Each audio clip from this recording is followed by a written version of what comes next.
Nigerian woman, no holds barred.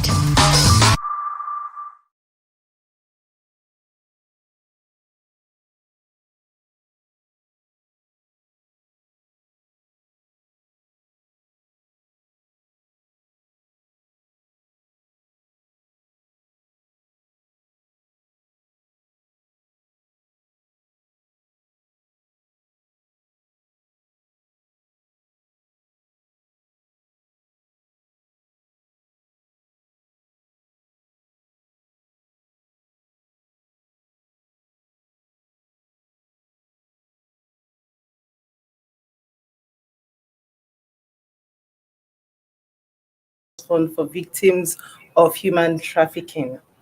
And she was the immediate past Director General for the National Agency for the Prohibition of Trafficking in Persons, NAPTIP.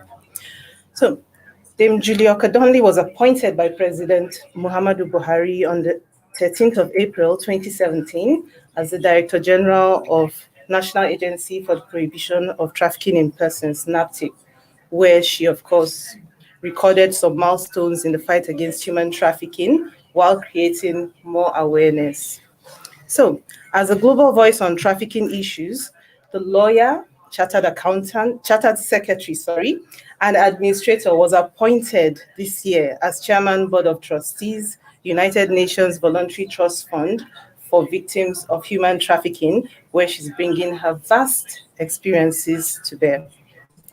Ma, you're once again welcome. Thank you very much. I was actually appointed last year, not this year. Last year, sorry. Thank you. Okay. So, ma, Nigeria is a source and transit destination country for women and children subjected to trafficking in persons, including forced labor. In 2017, the U.S. Department Office that monitors, combats trafficking in persons placed the country in the Tier 2 watch list. So the question is, why does trafficking continue to persist, thrive, despite the fight against it? Let me correct something before we continue. Okay. This year, Nigeria was upgraded to Tier 2, so we are no longer on the watch list. We've gone beyond that. Trafficking is a very serious crime that has is very I'm trying to look for the right word to use. It has over $15 billion worth of profit in a year. It's a very profitable, that's the word I'm looking for. It's a very profitable crime. And so it's an organized criminal network. So it's something that, just like the mafia, it's something that is very difficult to stop or crack.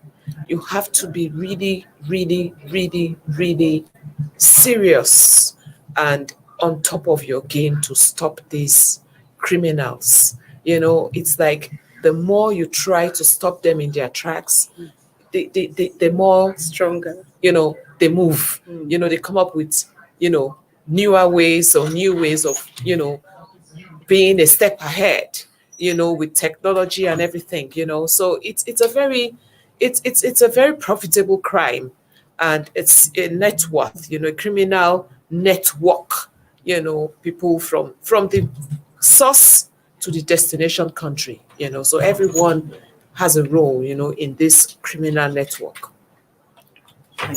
Okay, man. As a person who is abreast with issue of trafficking, what would you say are the factors and challenges militating against the fight against trafficking in our country? Wow, there are so many factors. First of all, financing. You need a lot of money to fight human trafficking. So the money can never be enough.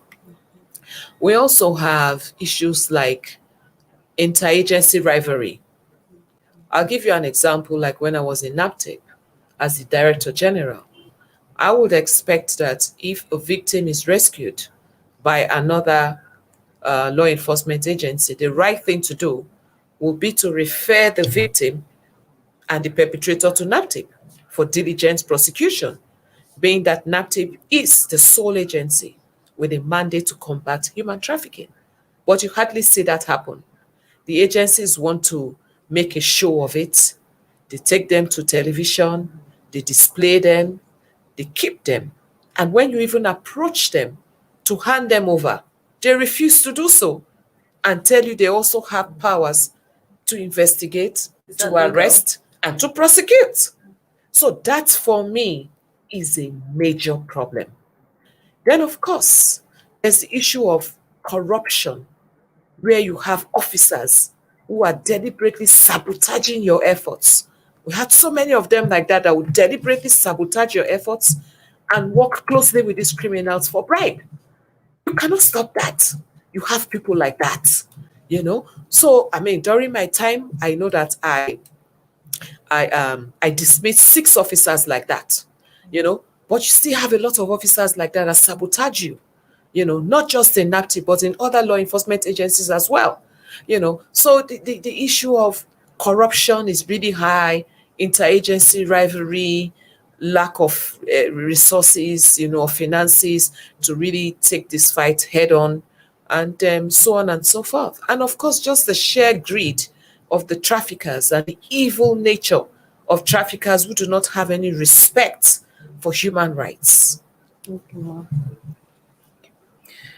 But then, Ma, can you estimate how many persons are trafficked abroad and how many of them that you were able to bring back home during your position as? Well, if I tell you that you can estimate, it will be a wrong thing to say, because every second right now as we sit here, people are being trafficked.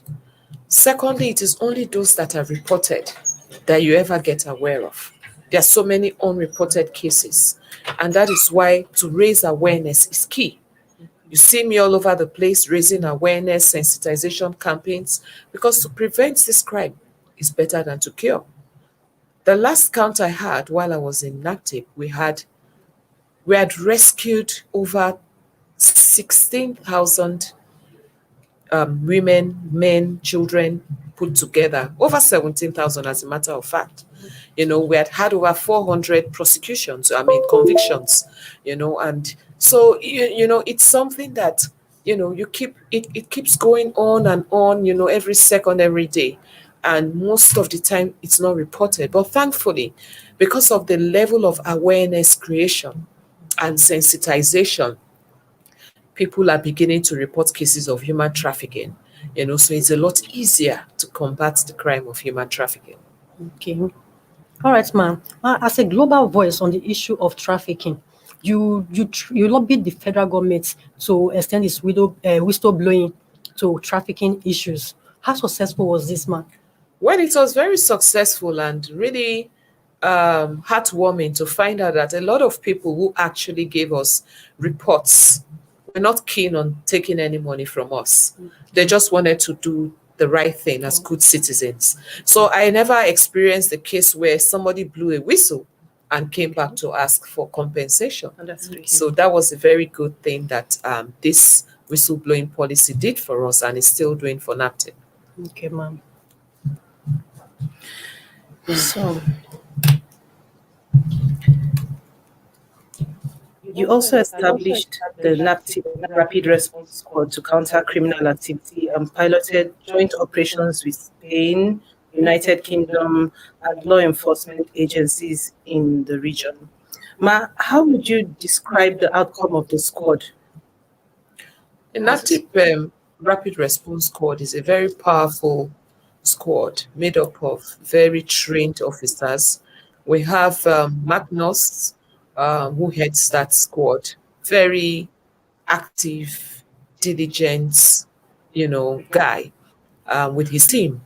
What happens is that this squad is a squad that, just as the name implies, they respond to reports immediately. In fact, the response time is ridiculously low. People are always shocked, you know, when they make a report and the next thing they see the NAPTIP Rapid Response Squad. This squad was formed by me just to avoid unnecessary delays and bureaucracy that will usually happen with the department where some files are passing from one place to the other. So the job of this squad was just to swing into action immediately and disrupt any activity, arrest and rescue. And it's a fantastic squad.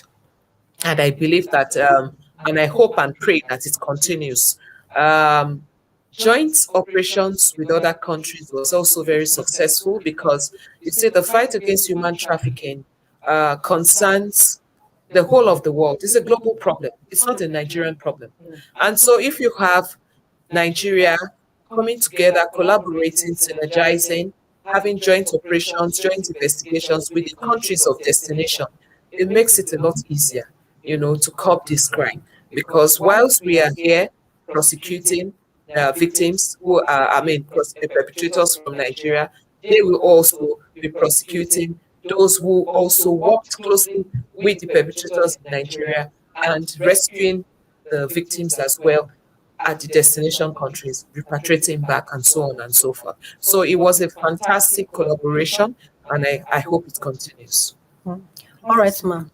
The 2003 Trafficking in Persons Law Enforcement and Administration Act amended in 2015 and reenacted in 2005 and reenacted in 2015 by President Julie Okah Donli to increase penalties for trafficking offenders, prescribed penalties of 5 years imprisonment and $670 US fine for labor trafficking, 10 years imprisonment for trafficking of children or forced begging or hawking, and 10 years to life imprisonment for sex offenders.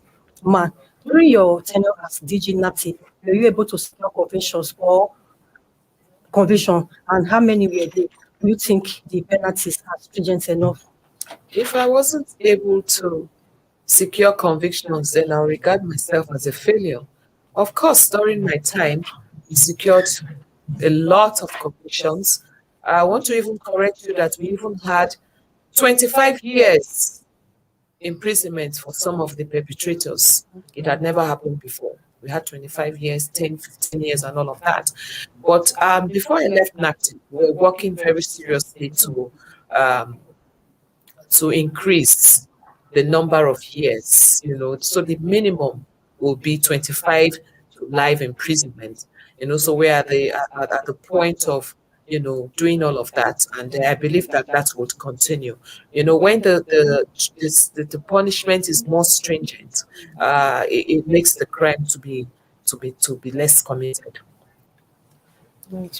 Okay, ma'am.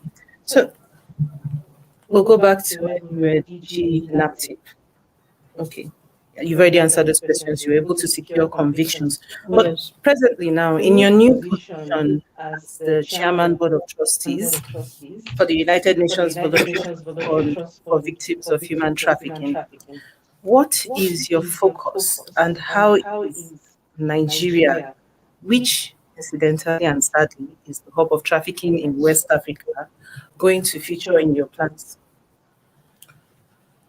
Well, the United Nations Voluntary Trust Fund for Victims of Trafficking, especially for women and children, was established in 2010. It's the only UN fund that is specifically for the rehabilitation of women and children. There are other funds, but this one is specifically for the rehabilitation of women and girls. And they offer legal support, financial support, and humanitarian support to victims. Now, how do they do this? They do this through grants, small grants, through NGOs. So, for example, you have like 50 NGOs who are giving small grants in like 50 different countries to take care of, rehabilitate victims of trafficking, especially women and girls. So that's what this fund is about. Grants have been disbursed to over 90 NGOs through small grant programs, 4.8 million US dollars as well for projects in over 50 countries. Over 3,500 individuals are given support every year through these grants. Now, on the part of Nigeria, what I plan to do is to have a meeting with the current Director General of NAPTIP to make him understand that it's very important for Nigeria to also contribute to this fund, because Nigeria is not contributing to the fund, but we are beneficiaries of this fund because some NGOs get grants from this fund to take care of victims of trafficking. So we are beneficiaries, but we are not contributors to the fund. So this is one area I would like to discuss with the current Director General of NAPTIP to see how he can get Nigeria to contribute to this fund, not just Nigeria as a country, but high net worth individuals and even the private organized sector, the organized private sector as well, to contribute to this fund, because indirectly they are also contributing to the welfare of victims of trafficking who are Nigerians. Okay, ma'am. That makes a lot of sense. So, Ma, thank you for being on the program with us. It was lovely having you, and even more pleasant hearing you share your experiences. Thank you. And once again, congratulations on your current position. Thank you for having me. So that's all we can take today on the program. We hope you had a wonderful time. From me and my colleague, it's goodbye and have a lovely day. Thank you. Nigerian woman, no holds barred.